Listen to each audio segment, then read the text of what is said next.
Un hombre vestido con pieles de cabra, barba hasta el pecho, pies descalzos duros como piedra. Habla, pero las palabras salen deformadas, incompletas, como si hubiera olvidado su propio idioma. Cuando el capitán Woodes Rogers desembarcó en aquella isla perdida en el Pacífico en febrero de 1709, lo último que esperaba encontrar era esto. Un náufrago que llevaba más de 4 años completamente solo. Un hombre que había sobrevivido cazando cabras salvajes con sus propias manos. Un marino que tomó la decisión más loca de su vida. Y esa decisión, contra todo pronóstico, le salvó. Porque el barco que lo abandonó en esa isla se hundió poco después. Toda la tripulación. Muerta. Todos menos él. Bienvenidos a Historias al Límite.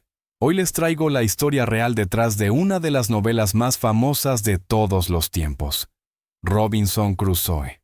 Una historia que muchos creen inventada, pero que en realidad sucedió. Y déjenme decirles algo, la realidad fue mucho más oscura, más brutal y más fascinante que cualquier ficción. Esta es la historia de Alexander Selkirk, o Selkirk.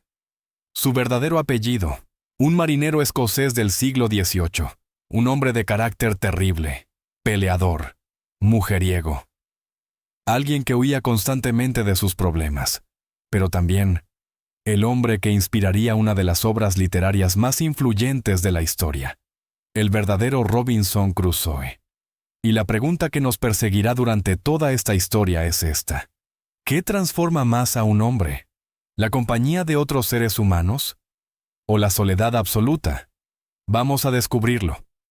Escocia, año 1676. Una pequeña aldea llamada Lower Largo. 700 habitantes, todos dedicados a tejer redes y pescar arenques en el estuario de Forth. Una vida simple, dura, predecible.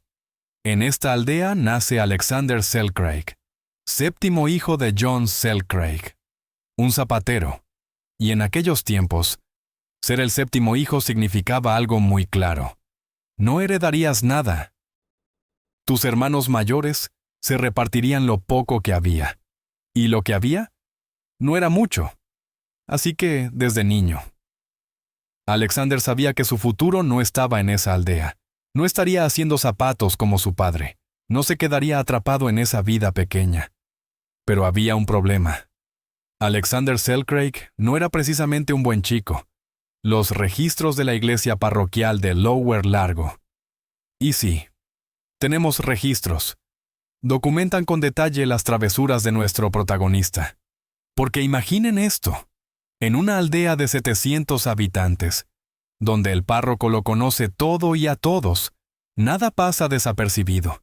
Y Alexander aparece una y otra vez en esos registros.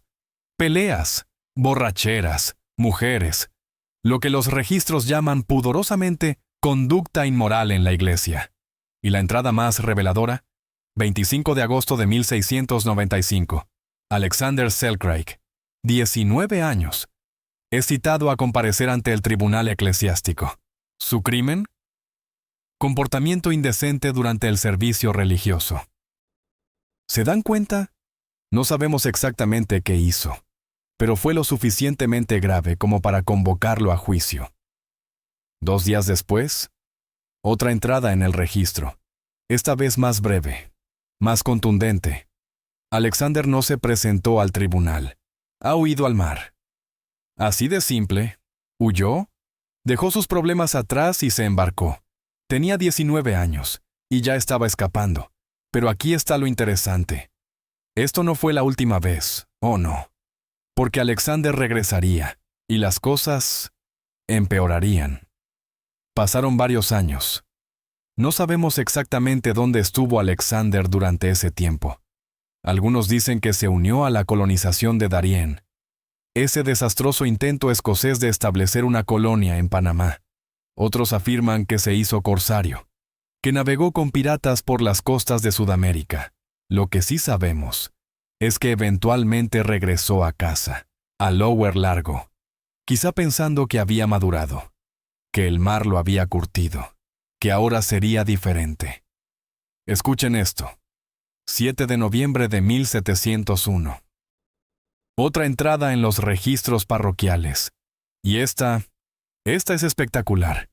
Alexander está en casa. Su hermano Andrew, accidentalmente, le arroja agua salada de una jarra y se ríe. Es una broma inofensiva, ¿verdad? Alexander toma un palo de madera y comienza a golpearlo. El hermano grita. La familia acude corriendo para detenerlo. El padre, otro hermano llamado John, incluso Margaret Bell, la esposa de John. ¿Y qué hace Alexander? Les da con el palo a todos, a su padre, a sus hermanos, a su cuñada, a todos. Imaginen la escena, una familia aterrorizada, un joven de 25 años completamente fuera de control, violencia pura. Días después, Alexander comparece ante la congregación, admite su pecado, promete enmendarse con la ayuda del Señor, es perdonado públicamente, y casi inmediatamente después, abandona no a una, sino a 2 mujeres a las que había prometido matrimonio. La aldea pierde la paciencia con él, y en 1703, Alexander Selkirk hace lo que mejor sabe hacer: huir. Esta vez, se une a una expedición al mando de un legendario corsario llamado William Dampier. Y aquí, por error en el registro del barco o quizá intencionalmente para ocultar su pasado, su apellido cambia, de Selkirk a Selkirk. Alexander Selkirk. Ese es el nombre con el que pasaría a la historia. Ahora, antes de continuar, necesito explicarles algo importante. ¿Qué era un corsario? Porque para nuestra audiencia hispanohablante, este término tiene un significado muy específico. Los corsarios, o privateers en inglés, eran piratas legalizados. Tenían una patente de corso, un permiso oficial de la corona británica para atacar, saquear y hundir barcos españoles. ¿Se dan cuenta de la ironía? España, nuestro imperio, era el enemigo oficial. Los galeones cargados de oro y plata que venían de las Américas eran el objetivo principal. Pero déjenme ser claro. Los corsarios no eran los románticos piratas de las películas. No eran Jack Sparrow con su brújula mágica y sus ingeniosos planes.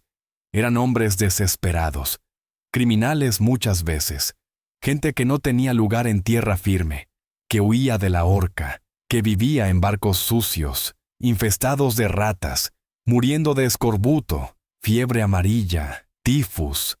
Los cuerpos se arrojaban al mar casi a diario, y cuando capturaban prisioneros, las torturas eran habituales, brutales, y cuando a su vez eran capturados, especialmente por los españoles, pocas veces había piedad.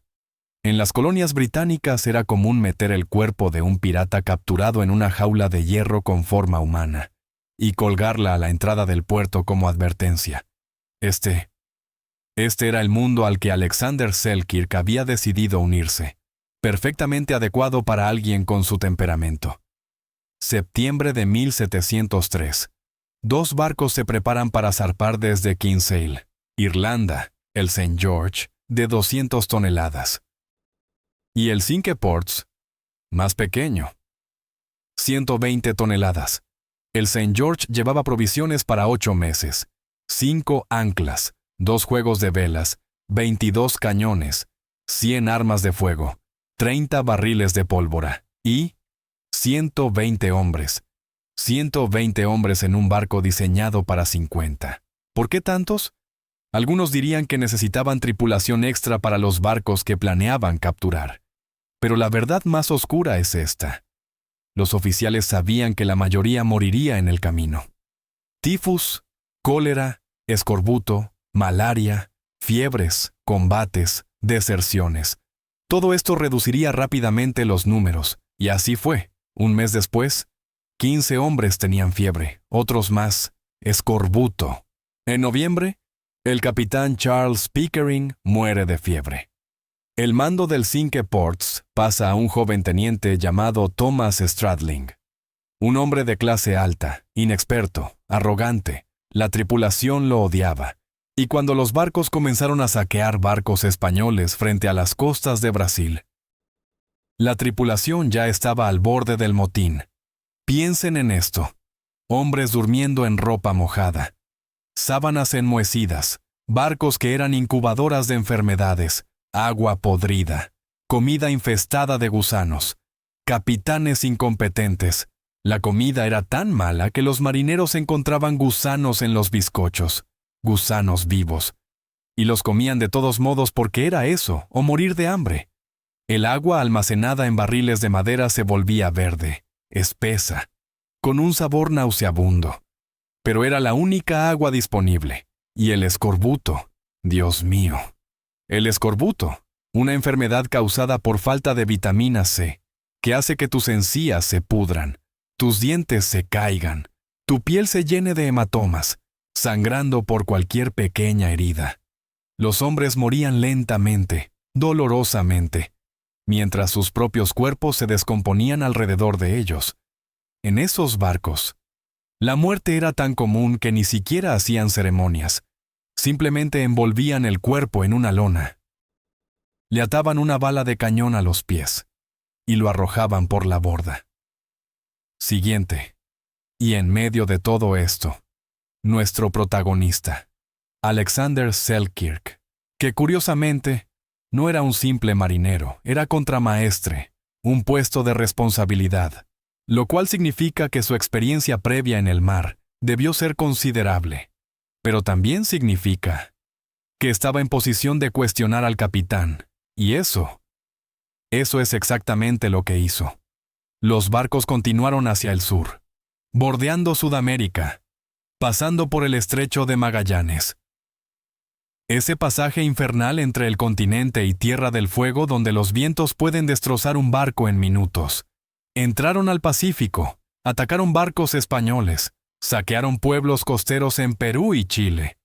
Pero el Cinque Ports, el barco donde servía Selkirk, estaba en mal estado, muy mal estado. Las maderas del casco, podridas, agujereadas por los gusanos de mar. Esas criaturas que devoran la madera bajo el agua. El barco hacía agua constantemente. Las bombas funcionaban día y noche para mantenerlo a flote. Y el capitán Stradling, en su arrogancia, insistía en continuar. Alexander Selkirk lo confrontó, públicamente, frente a la tripulación. Este barco no llegará a Inglaterra, se hundirá. Todos moriremos. Stradling, furioso, lo acusó de cobardía, de insubordinación, de intentar provocar un motín, y Alexander, fiel a su carácter explosivo, respondió con un ultimátum. Está bien, entonces déjeme en la próxima isla. Prefiero quedarme solo que morir ahogado en este barco podrido. Imaginen la escena. Un contramaestre desafiando a su capitán, una tripulación observando en silencio. El orgullo de dos hombres obstinados chocando. Stradling aceptó, y el 1 de febrero de 1704, frente a las costas de Chile, el Cinque Ports se detuvo junto a una isla deshabitada, una isla que los navegantes españoles llamaban más a tierra, la más cercana a tierra firme del archipiélago de Juan Fernández. Una isla a más de 600 kilómetros de la costa chilena, en medio del Pacífico, deshabitada, aislada, olvidada. Y Alexander Selkirk, con toda su rabia, con toda su seguridad, pidió que lo desembarcaran. Le dieron un mosquete, pólvora, balas, un hacha, un cuchillo, un caldero, una Biblia, ropa de abrigo, algunos libros de navegación, y lo dejaron en la playa. Mientras el bote regresaba al barco, Alexander permaneció en la arena, observando, quizá con una sonrisa desafiante, quizá pensando que había ganado la discusión, que el capitán cedió primero. El Cinque Ports hizo velas, comenzó a alejarse, y entonces, déjenme preguntarles algo. ¿Han tomado alguna vez una decisión en el calor del momento? ¿Una decisión impulsiva motivada por el orgullo? Y luego, segundos después, se dan cuenta de la magnitud de lo que acaban de hacer. Porque eso es exactamente lo que le sucedió a Alexander. El barco se alejaba, y de repente, la realidad lo golpeó como un puñetazo. Estaba solo, completamente solo, en una isla desierta, a 600 kilómetros de cualquier lugar habitado, y nadie, absolutamente nadie, sabía que estaba allí. Alexander corrió hacia el agua, comenzó a gritar, a agitar los brazos. «¡Esperen, esperen! He cambiado de opinión. ¡Déjenme regresar!» Pero el Cinque Ports siguió adelante. Las velas se hacían cada vez más pequeñas. Sus gritos se perdían en el viento. Y entonces, el barco desapareció en el horizonte. Silencio. Solo el sonido de las olas. El viento en los árboles. El grito de las gaviotas. Alexander Selkirk. El hombre que no podía controlar su temperamento, que huía constantemente de sus problemas, que golpeaba a su familia con palos, acababa de cometer el error más grande de su vida. ¿O lo había hecho? Los primeros días fueron los peores. Imaginen esto. Ustedes, acostumbrados al ruido constante de un barco, las voces de 100 hombres, el crujir de las maderas, el grito del vigía, las órdenes del contramaestre, y de repente, nada, nadie con quien hablar, nadie que responda, nadie que escuche, solo tú, y el océano, y el silencio. El silencio es lo que mata primero, no el hambre, no el frío, el silencio. Porque el cerebro humano no está diseñado para el silencio total. Necesitamos estímulos, conversaciones, voces. Sin ellos, la mente comienza a desmoronarse, a crear sus propias voces, sus propios compañeros imaginarios. Alexander pasaba horas en la playa, mirando el horizonte, esperando, rogando. Cada vela que aparecía en la distancia. Su corazón se aceleraba. ¿Era el Cinque Ports regresando? ¿Otro barco inglés? Pero las velas se alejaban. O peor aún, eran barcos españoles. El enemigo. Y si lo capturaban, lo torturarían, lo ejecutarían, o en el mejor de los casos, lo convertirían en esclavo. Así que cuando veía barcos españoles, tenía que esconderse. ¿Se dan cuenta de la crueldad? Ver una vela en el horizonte es esperanza. Pero si es el barco equivocado, es muerte. Así que cada vela trae esperanza y terror al mismo tiempo. Las primeras semanas fueron pura desesperación. Lloró, gritó al cielo, maldijo a Stradling, se maldijo a sí mismo. Hubo momentos oscuros, en los que pensó en el océano, en lo fácil que sería caminar hacia el agua, seguir caminando, hasta que las olas lo cubrieran, hasta que todo terminara. Pero algo en él se resistía, ese mismo temperamento terco que lo metía en peleas, esa misma rabia que hacía que golpeara a su familia, esa misma obstinación que lo hizo pedir ser abandonado en una isla, esa rabia, ahora lo mantenía vivo. La Biblia que le habían dejado se convirtió en su único consuelo. La única voz, además de la suya. Leía pasajes en voz alta, solo para escuchar palabras, cualquier palabra, pero eventualmente, la realidad se impuso. Si quería sobrevivir, tenía que adaptarse. Tenía que convertir esta isla en su hogar, porque nadie vendría a rescatarlo pronto. Quizá nunca. Y déjenme describirles esta isla, porque no era exactamente un paraíso tropical. Más a tierra, hoy llamada Robinson Crusoe en su honor. 22 kilómetros de largo, 7 kilómetros de ancho, montañosa, rocosa, cubierta de vegetación densa. Pero aquí está lo interesante. Aunque estaba deshabitada de humanos, no estaba vacía de vida. Oh no, la isla bullía de vida. Los españoles habían traído aquí cabras años atrás, y esas cabras, sin depredadores naturales, se habían multiplicado, miles de ellas, salvajes, rápidas. También había langostas gigantes en las costas rocosas, fáciles de capturar, palmeras de coco, nabos silvestres, una vegetación abundante, y los animales más extraños, leones marinos, enormes, de hasta 2 toneladas, tan grandes que los marineros que llegaban a la isla tenían que matarlos solo para poder caminar por la playa. Focas, pingüinos de Magallanes, tortugas marinas gigantes. Uno de los marineros que visitaría la isla más tarde escribió: había tantos de estos animales que nos vimos obligados a matarlos para poder poner un pie en tierra. Así que, ¿morir de hambre? No. Con toda su voluntad. Alexander no podía morir de hambre en esta isla. El verdadero enemigo era la soledad.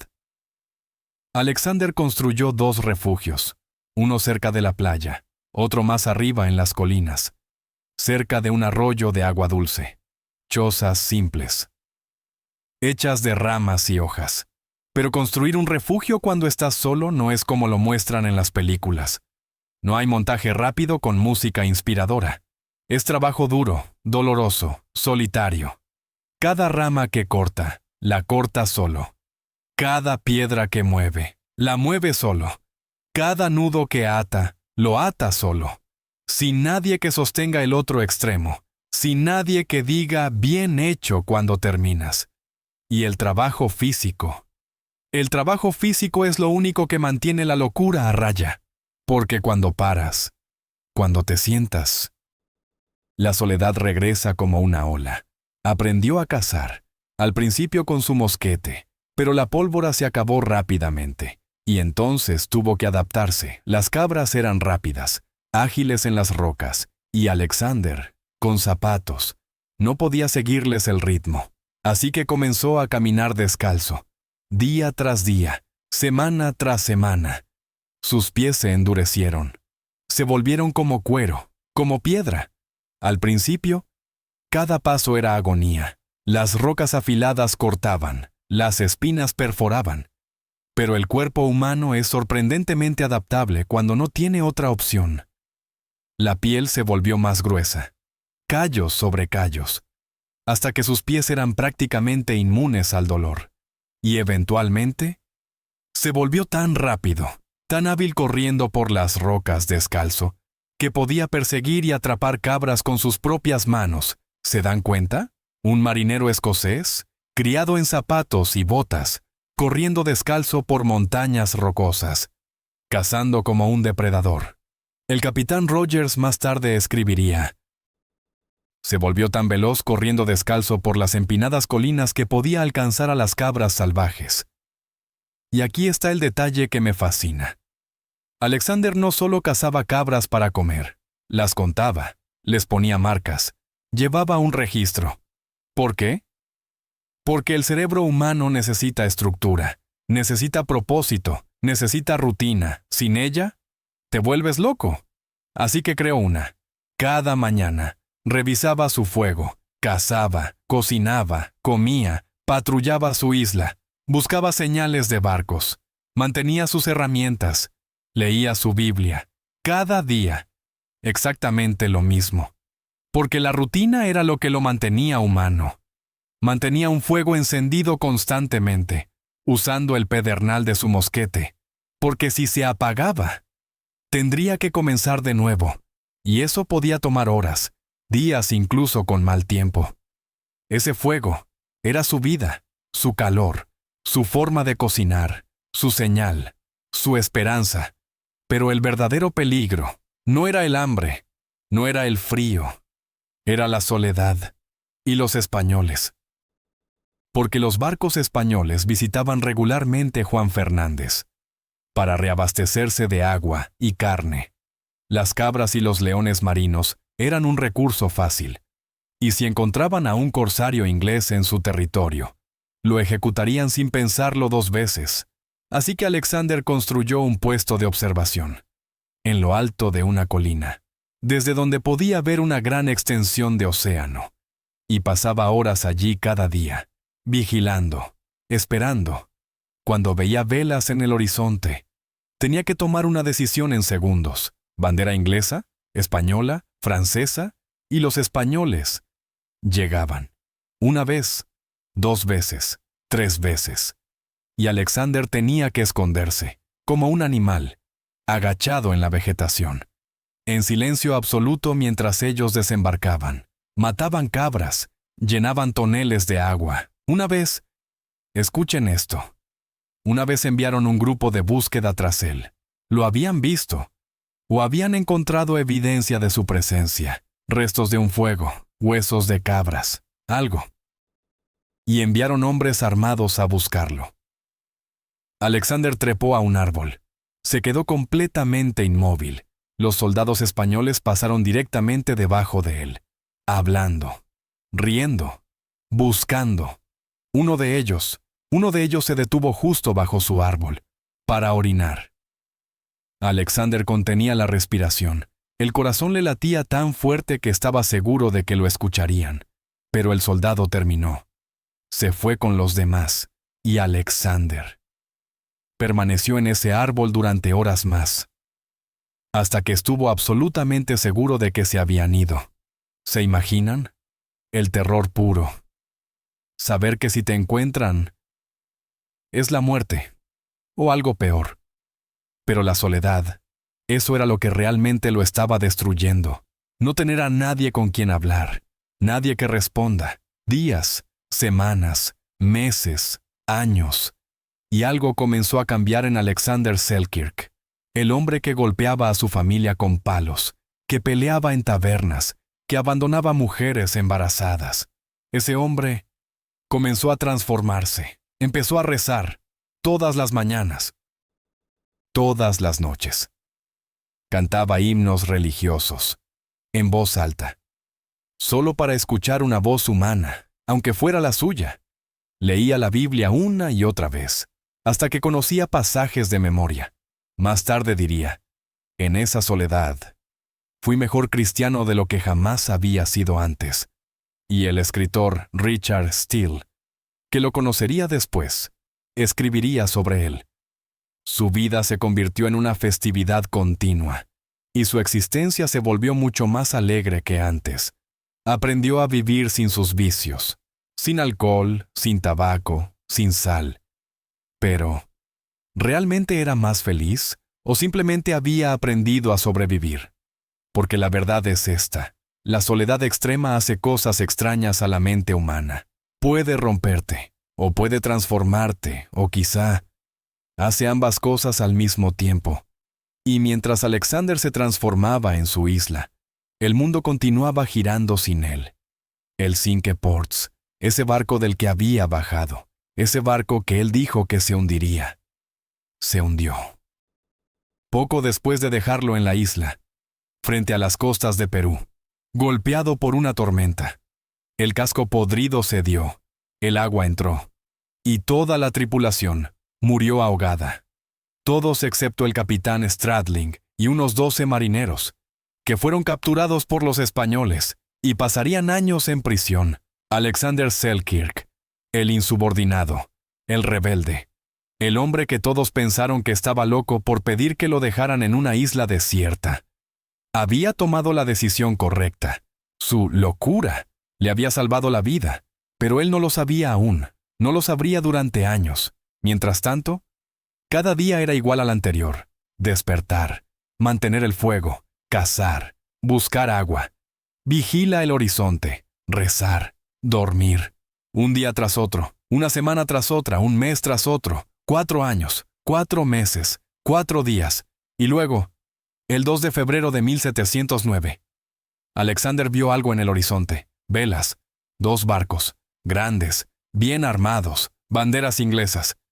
Su corazón casi se detiene. ¿Era real? ¿O era otra alucinación? Porque después de 4 años de soledad, la mente juega trucos. Pero los barcos eran reales. Se acercaban. Alexander corrió a la playa, encendió fuegos de señales, agitó pieles de cabra, gritó hasta que su garganta quedó en carne viva. Y los barcos se detuvieron. Enviaron un bote a tierra. Cuando los marineros desembarcaron, lo que vieron los dejó sin palabras. El capitán Woodes Rogers lo describió así en su diario: un hombre vestido con pieles de cabra. Parecía más un animal salvaje que un ser humano. Una barba que le llegaba al pecho. el pelo enmarañado hasta los hombros, pies descalzos, duros como cascos de caballo. Y cuando Alexander intentó hablar, las palabras salían mal, fragmentadas. Había olvidado parcialmente su propio idioma por falta de uso. Hablaba, pero a medias, como si su boca hubiera olvidado cómo formar las palabras. Los marineros se miraron entre sí, nerviosos, desconfiados. Porque sabían qué tipo de hombres se abandonaban en islas desiertas. Criminales, amotinados, asesinos. ¿Y si este tipo era peligroso? Pero entonces, uno de los oficiales del barco se adelantó, miró fijamente a Alexander y sonrió. Selkirk, Alexander Selkirk, Dios mío, eres tú. Era William Dampier, el corsario que había comandado la expedición original, que conocía a la Alexander desde el principio, y Dampier le dio la noticia. El Cinque Ports se había hundido, toda la tripulación muerta o capturada. El capitán Stradling en prisión española. Tenías razón, el barco no llegó a casa, todos murieron. ¿Se dan cuenta de la ironía? La decisión que todos pensaron que era un suicidio fue la única razón por la que Alexander estaba vivo. Su error. No fue un error, fue salvación. El capitán Rogers trató a Alexander con amabilidad. Lo afeitó, le dio ropa limpia, le ofreció comida del barco. Pero aquí está lo curioso. Después de 4 años comiendo langosta, cabra, nabos, el estómago de Alexander no toleraba la comida salada de los marineros. Su cuerpo se había adaptado demasiado. Y sus pies, endurecidos como piedra después de años descalzos, se hincharon dolorosamente cuando intentó ponerse zapatos. En reconocimiento no solo a sus habilidades previas, sino también a su sufrimiento, el capitán Rogers lo nombró contramaestre de su barco, y finalmente, Alexander Selkirk dejaba su isla. Pero, ¿saben qué? No regresó inmediatamente a casa. Oh, no, porque Rogers era un corsario, y tenía una misión. Así que Alexander pasó otros 2 años navegando por las costas de Perú, atacando galeones españoles, saqueando puertos, y solo en octubre de 1711, más de 8 años después de partir, Alexander Selkirk regresó a Inglaterra, y cuando llegó, descubrió algo inesperado. Era famoso. Woodes Rogers y Richard Steele habían escrito sobre él, sobre el náufrago solitario, el hombre que sobrevivió 4 años solo. Publicaron sus relatos en 1712 y 1713. Y la gente estaba fascinada. Querían conocerlo, querían escuchar su historia. Además, Rogers le pagó su parte como contramaestre, 800 libras esterlinas, una fortuna para la época. Alexander Selkirk, el hijo del zapatero, el problemático, el fugitivo, era rico, era famoso, y se comportó exactamente como cabría esperar, como una estrella de rock. Hay indicios de que se casó con 2 mujeres simultáneamente. Gastaba su dinero saqueado en tabernas, en mujeres, en bebida. Pero aquí está lo que la gente no entendía. No era celebración, era escape, porque Alexander había cambiado, de maneras que ni él mismo comprendía completamente. En la isla, había aprendido silencio, soledad, contemplación. Había pasado 4 años con solo sus pensamientos, sin distracciones, sin escape, y ahora, de vuelta en la sociedad, el ruido lo abrumaba. Las multitudes lo sofocaban, las voces constantes lo atormentaban. El escritor Steele lo describió vagando de pub en pub, en Bristol, en Londres, contando sus historias de los mares del sur a cambio de comida gratis y pintas de cerveza. Pero escuchen esto, no contaba las historias para presumir, las contaba para no olvidar, porque si dejaba de hablar de la isla, si dejaba de revivir esos momentos, entonces, ¿qué significaba todo ese sufrimiento? Y escribió algo profético. El hombre alegre que conocí al principio está cayendo de nuevo. Steele vio lo que otros no veían, que el dinero no había sanado a Alexander, que la fama no lo había completado, que bajo toda esa bravuconería había un hombre roto, porque ven, Alexander tenía dinero, tenía fama, tenía todo lo que alguna vez pensó que quería, pero algo había cambiado en él, algo fundamental. En la isla había encontrado algo, no paz exactamente, pero sí propósito, claridad. Cada día tenía un significado simple: sobrevivir, mantenerse vivo, esperar rescate. Pero en Londres, ¿cuál era su propósito? ¿Beber en tabernas? ¿Contar historias? ¿Gastar dinero? Se sentía vacío. Intentó regresar a su aldea natal, Lower Largo. Pero las cosas con su familia estaban rotas para siempre. Las heridas eran demasiado profundas. Dicen que construyó una casa. Pero no una casa normal, una especie de cueva, con vista al mar. Y pasaba horas mirando el horizonte, en silencio. Algunas personas afirmaban que extrañaba su isla, que la soledad, aunque lo había destrozado, también le había dado algo que la sociedad no podía darle: paz. Y mientras Alexander luchaba por adaptarse a su antigua vida, su historia llegó a oídos de un escritor, Daniel Defoe. No está claro si Defoe y Selkirk se conocieron personalmente. Los historiadores discuten esto. Algunos dicen que sí, otros que Defoe solo leyó los relatos de Rogers y Steele. Pero lo que es indiscutible es que Alexander Selkirk fue el prototipo, la inspiración, el modelo. Y en 1719, Daniel Defoe publicó una novela: La vida y las extrañas y sorprendentes aventuras de Robinson Crusoe. El libro fue un éxito inmediato, traducido a docenas de idiomas, vendido en todo el mundo, y se convirtió en algo más que un libro. Se convirtió en un fenómeno cultural, porque tocaba algo profundo en la psique humana, esta fantasía de libertad total, de empezar desde cero, de demostrar que puedes sobrevivir solo, sin sociedad, sin reglas, solo tú y tu ingenio. Generaciones de niños leyeron ese libro y soñaron con náufragos, con islas desiertas, con aventuras. Inspiró a exploradores reales, a marinos, a aventureros que zarparon hacia lo desconocido pensando: si Robinson pudo, yo también puedo. El libro creó un género entero: las Robinsonadas. Historias de supervivencia en aislamiento, desde La Isla del Tesoro hasta El Señor de las Moscas, desde Náufrago con Tom Hanks hasta Lost.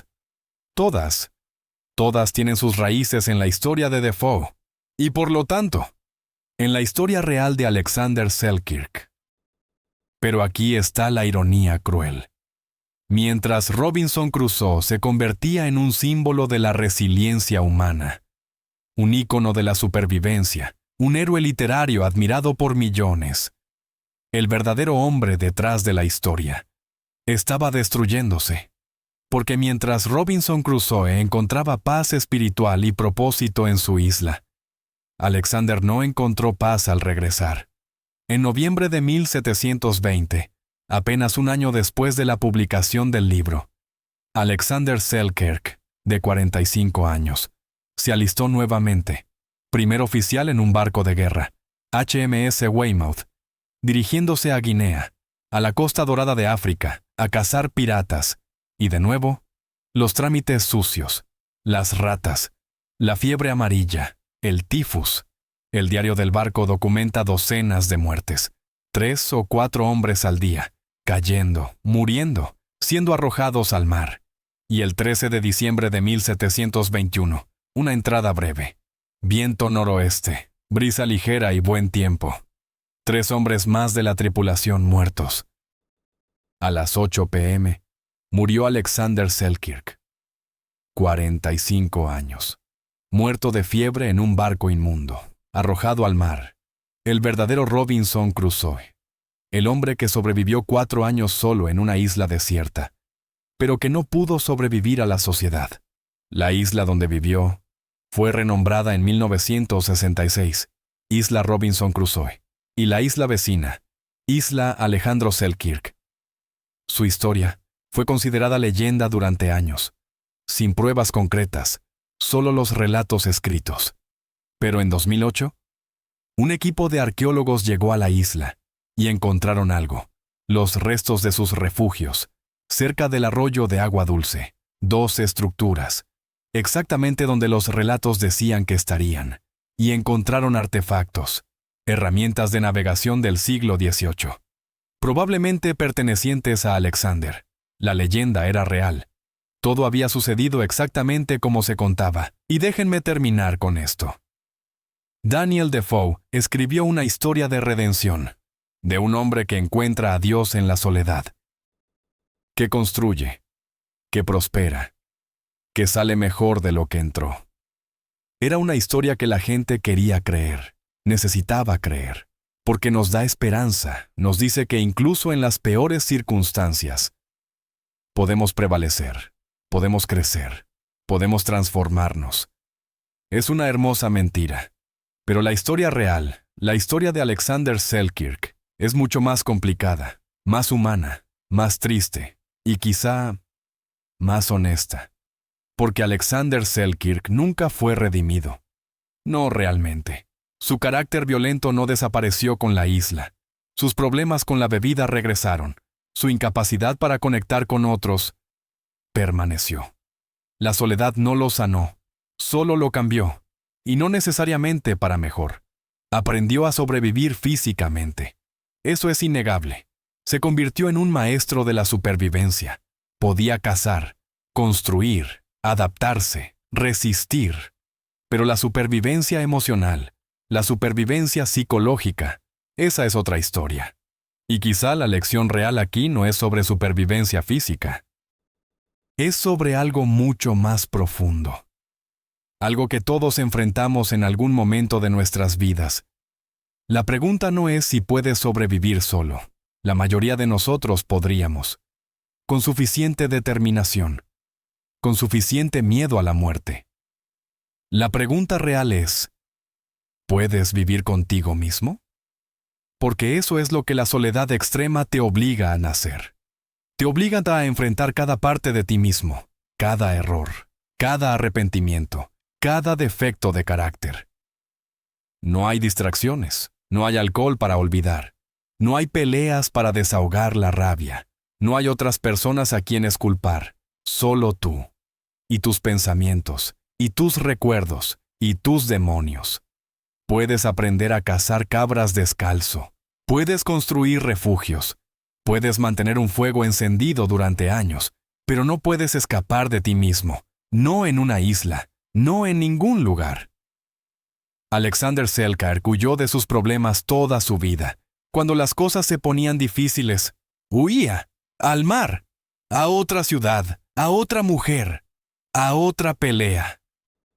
Y cuando finalmente no tuvo a dónde más huir, cuando estuvo completamente solo, tuvo que enfrentarse a sí mismo por primera vez en su vida. Y quizá, solo quizá, en esos 4 años de soledad, vio algo en su propio reflejo, algo que lo aterrorizó tanto, que pasó el resto de su vida tratando de olvidarlo. ¿Qué vio? No lo sabemos. Él nunca lo dijo, pero podemos adivinarlo. Vio a un hombre que golpeaba a su familia, que abandonaba mujeres embarazadas, que huía constantemente de las consecuencias de sus actos, que causaba dolor a todos los que se acercaban a él, y en la soledad absoluta, sin nadie más a quien culpar, tuvo que admitir la verdad. El problema no era el mundo, no eran los demás, era él. Y esa verdad, esa terrible y liberadora verdad, era más de lo que podía soportar. Por eso regresó al mar. Por eso murió en un barco. Porque el mar, con todo su peligro, con toda su miseria, era más fácil que estar solo con sus pensamientos. El mar era escape. Era distracción. Era muerte lenta en lugar de contemplación. Y quizá esa es la mayor ironía de todas. El hombre que sobrevivió 4 años en una isla desierta. El hombre que demostró una resistencia física extraordinaria.